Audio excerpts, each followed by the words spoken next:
Olá, diretores e diretoras da escola pública. Hoje nós vamos falar da gestão democrática da escola pública. Mas antes da gente ir diretamente ao assunto, vamos dar uma olhadinha o que diz a nossa legislação sobre o assunto.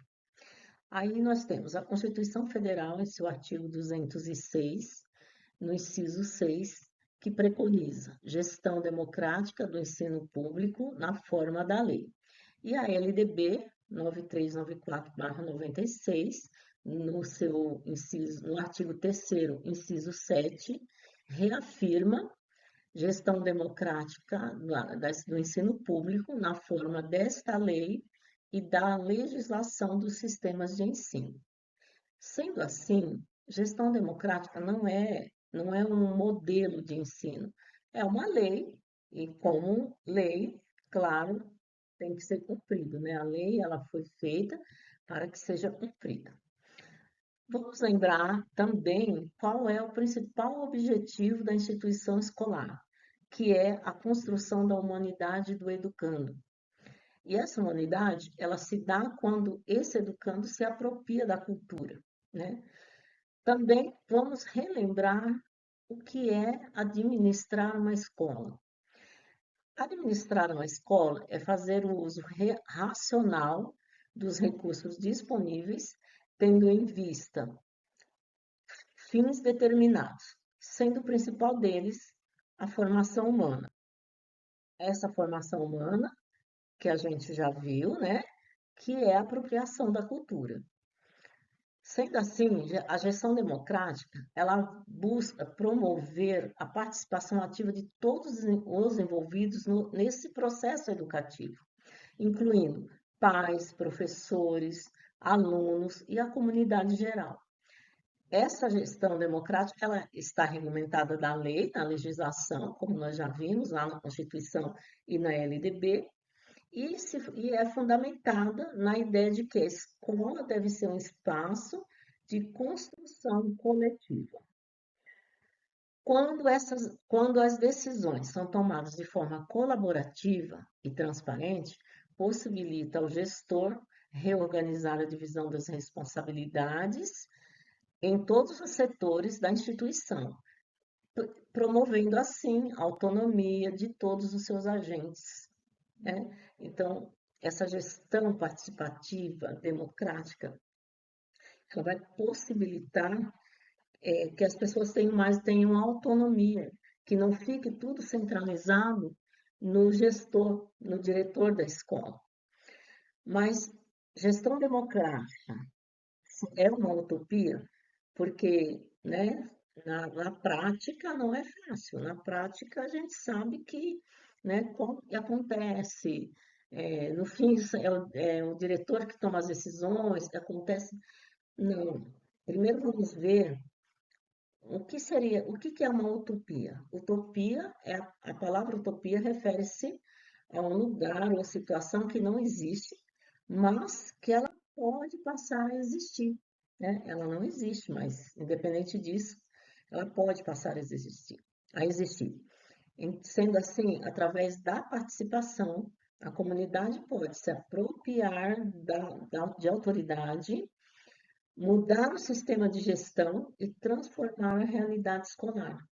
Quando acontece isso, consequentemente, essa gestão democrática, ela deixa de ser uma utopia e passa a ser uma realidade. O processo democrático, quando todos os envolvidos lutam pela mesma causa, não havendo resistência entre a instituição escolar e os demais participantes. Então, ele só se torna democrático quando acontece isso, quando todos lutam pela mesma causa e não tem resistência. Então, não adianta, vamos participar, mas um grupo quer que seja só o que ele interessa. Não, é o bem comum da escola. Não é um interesse particulares unicamente de grupos, ou que seja de grupos, mas que vai favorecer toda a instituição, todo o processo de ensino-aprendizagem, né? E a partir da participação que os envolvidos passam a dialogar e refletir sobre as necessidades de melhoria da escola. se a comunidade não está presente, se ela não participa. Então, ela não tem interesse em falar, em se colocar, em apontar ideias para melhorias, né? Só com essa participação que acontece isso, de a comunidade passar a ter, sabe, se interessar pelos problemas da escola e propor ideias que possam melhorar. Sabemos que um dos principais objetivos da gestão democrática é garantir que todos os atores da escola tenham voz e vez nas decisões que afetam o ambiente escolar. Então, como garantir a participação da comunidade? Como que o diretor pode garantir isso? Bom, precisa pôr em prática, novamente, é lei, então, o conselho de escola é uma ferramenta de gestão colegiada, representada por todos os agentes escolares, pais, professores e funcionários. O conselho de escola também é regulamentado na legislação e precisa acontecer, porque já está na Constituição que gestão democrática é lei, precisa ser cumprido, então vem as normatizações, tem o conselho de escola que vai, né, auxiliar o diretor. Ele é um órgão colegiado de natureza consultiva, deliberativa e fiscalizadora. Consultiva pode, quer dizer que eles podem emitir pareceres sobre questões pedagógicas, administrativas ou questões financeiras. Deliberativa, pode deliberar sobre assuntos de interesse também da escola, sobre problemas que acontecem no dia a dia da escola. E fiscalizadora, como o próprio nome já nos diz, é de fiscalizar tanto a gestão quanto a pedagógica da escola e quanto o financeiro, as questões financeiras. Nós sabemos que quem executa o financeiro é a APM, Associação de Pais e Mestres. Mas o conselho de escola, ele pode fiscalizar, ele deve fiscalizar, né? A Associação de Pais e Mestres executa os gastos e o conselho de escola pode fiscalizar com que está sendo gasto esses recursos. Além disso, a gestão democrática valoriza a diversidade e busca atender às necessidades específicas de cada grupo dentro da escola. Então, um grupo tem suas necessidades, se é um grupo, por exemplo, do pessoal da, da manutenção da escola, do pessoal que faz a higienização da escola, tem uma necessidade que é diferente, de repente, do grupo de professores. E aí, o conselho, a gestão democrática, ela vai valorizar essa diversidade e vai buscar atender às necessidades de cada um, né? Vai buscar manter, formar cada grupo, dar formação diferenciada para cada grupo para atender as necessidades que possa atender da melhor forma possível ao educando. Isso significa que as políticas e práticas educacionais devem ser adaptadas para refletir a realidade dos alunos e da comunidade, promovendo um ambiente inclusivo e respeitoso. Lembrando que as relações democráticas devem fazer parte também da rotina de sala de aula. Então, a gestão democrática, ela não é só do administrativo, professor, as relações em sala de aula, ela precisa também ser democrática. O aluno na sala de aula também precisa ter voz, precisa ter vez. Hoje a gente não adota mais a pedagogia do autoritarismo, do professor autoritário, onde só ele fala, só ele é a autoridade máxima em sala de aula. O aluno, dentro de um respeito, né, que se trabalha na democracia pressupõe respeito em primeiro lugar. Então, essa metodologia, essa pedagogia do autoritarismo, ele não cabe.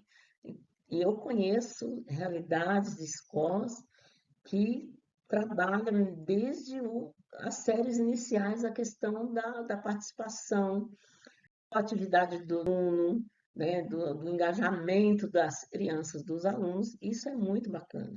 Isso é gestão democrática em sala de aula.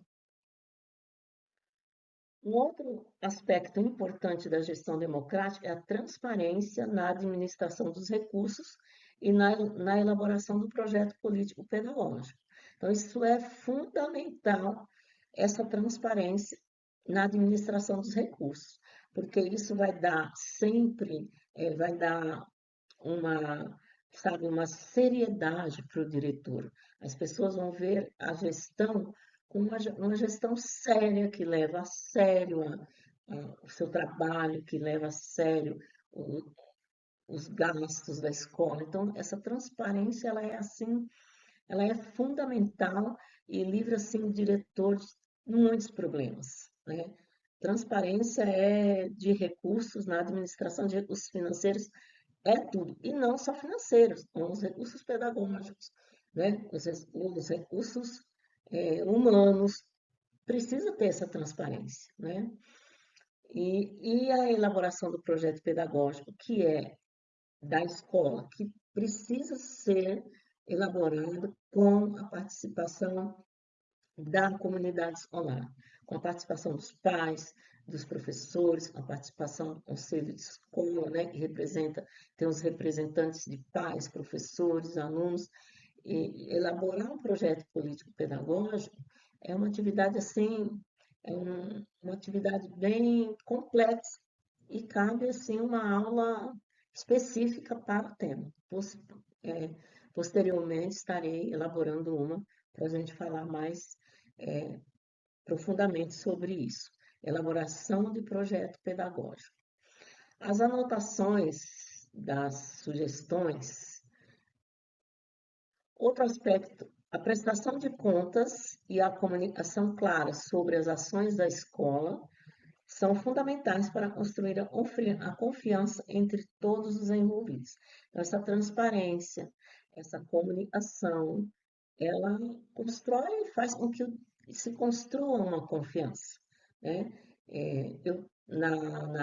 Na gestão, na minha gestão, a minha comunidade, ela tinha muita confiança no meu trabalho, porque eu sempre fui transparente com eles, eu sempre tinha uma festa, divulgava os valores, olha, foi isso, a gente usou para isso. Então, essa transparência, né, dar esse feedback para a comunidade, ele é fundamental para que se construa uma relação de confiança da comunidade para com o gestor, ou com a equipe gestora, né? Porém, nós sabemos que tem muitas dificuldades para a realização de uma gestão democrática, como, por exemplo, conflitos entre os grupos que devem ser enfrentados. Todos os conflitos devem ser enfrentados. Nunca se deve subestimar. Ah, aconteceu lá, deixa isso para lá. Ah, não é nada sério. E aquilo vai crescendo. Quando você não, o diretor, o gestor, ele não vai mediar esse conflito, não vai enfrentar esse conflito.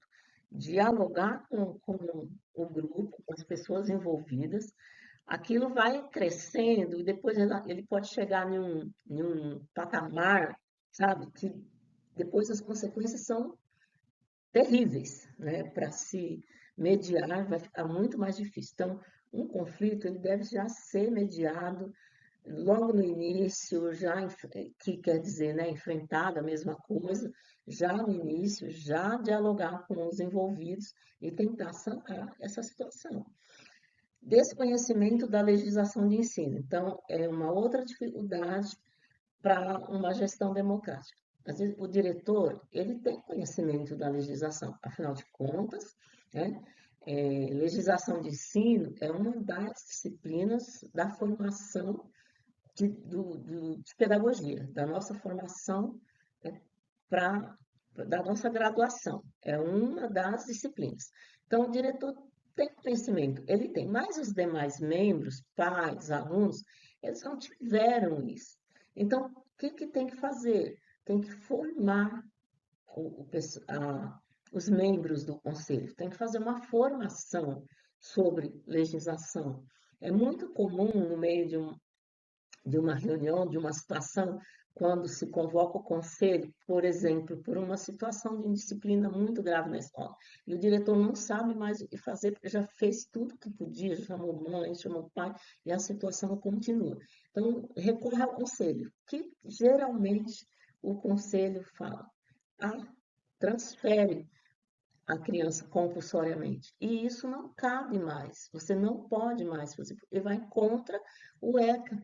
Então, o diretor não pode mais, não se pode fazer mais, tomar essa medida, dar uma transferência compulsória da escola para a criança, porque fere o direito da criança à educação, está lá no ECA, então não cabe mais esse tipo de atitude. O pessoal do conselho nem sempre conhece a legislação, conhece o ECA, mas o gestor, ele conhece. Se agora ele não estiver lembrando, o que ele tem que fazer? Fazer uma pesquisa, né, para poder responder, para poder fechar aquela pauta, aquela ata, aquela reunião sem uma deliberação fechada. Porque se fizer uma deliberação fechada em cima de uma situação que fere uma lei superior, vai precisar retornar, né, e reunir todo mundo de novo e voltar atrás naquela decisão,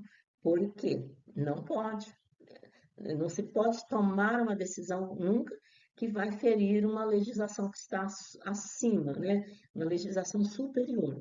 A escola é o último patamar, então cabe, ela tão cheia de legislação e nós temos que obedecer todas. Então, o que que a gente pode fazer?